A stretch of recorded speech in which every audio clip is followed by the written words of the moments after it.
Hi, this is Barbara Kelso. I'm from EO Austin, and you are watching EOtv.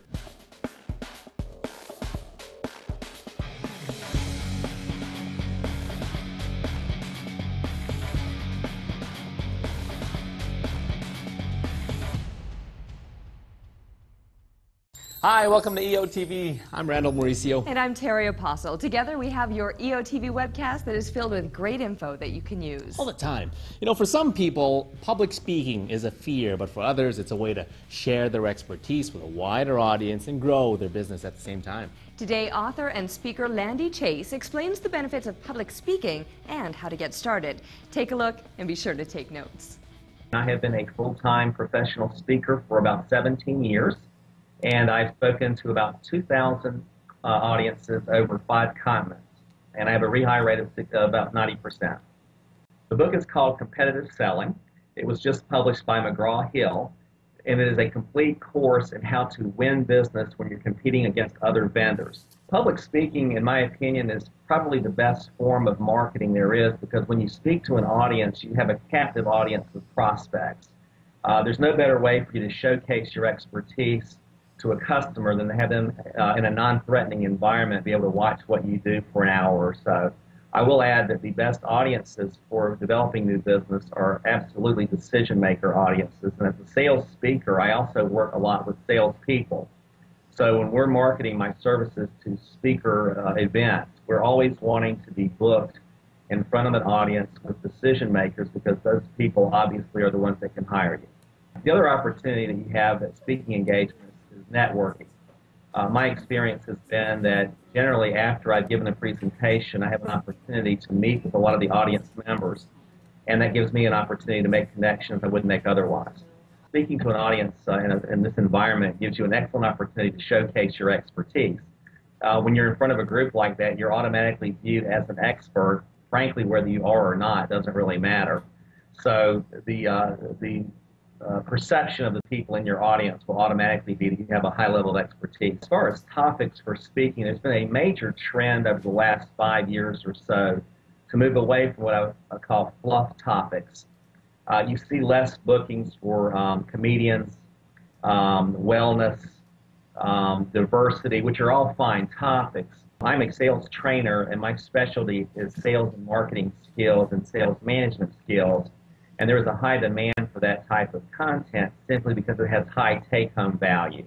So it's important for anybody who wants to start speaking to try to develop content that is very relevant to the work atmosphere of the audience members and delivers high value how-to tips they can immediately implement. Once you've gotten comfortable with your content, I would recommend going to free engagements where you're not being paid to speak but get great practice. In fact, when I started out, one of the best things I ever did was to go to local chambers of commerce and speak at their morning networking functions, where I did not get an opportunity for pay, but I got a free breakfast.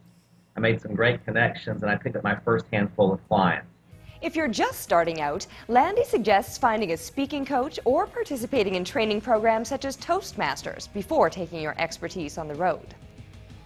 We're talking about innovation in today's tip, and in it, Berit Ersic from the X Factor talks about how to approach bottlenecks in your business and industry. Take a look.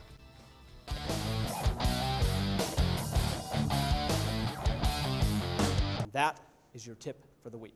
Hi, I'm Berit Ersic from the X Factor, creative innovation that leads to an unfair competitive advantage in your marketplace.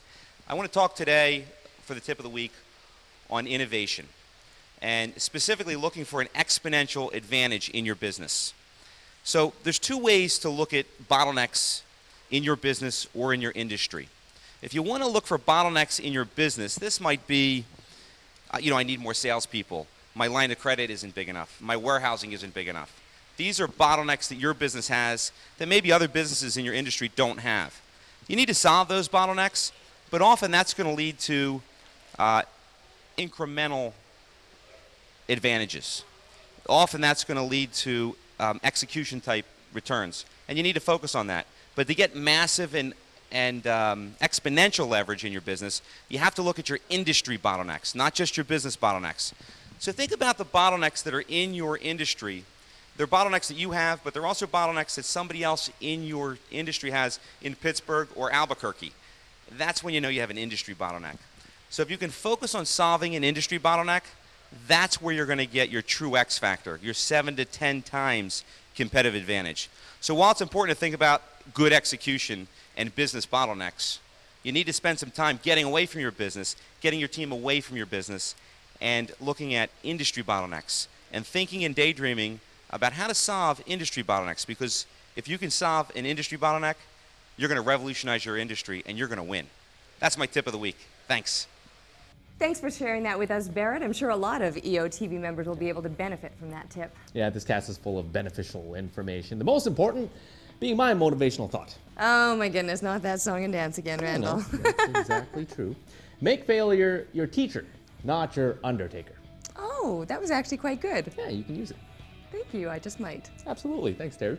Thanks to everyone for tuning in. We'll see you in 2 weeks. We'll be right here.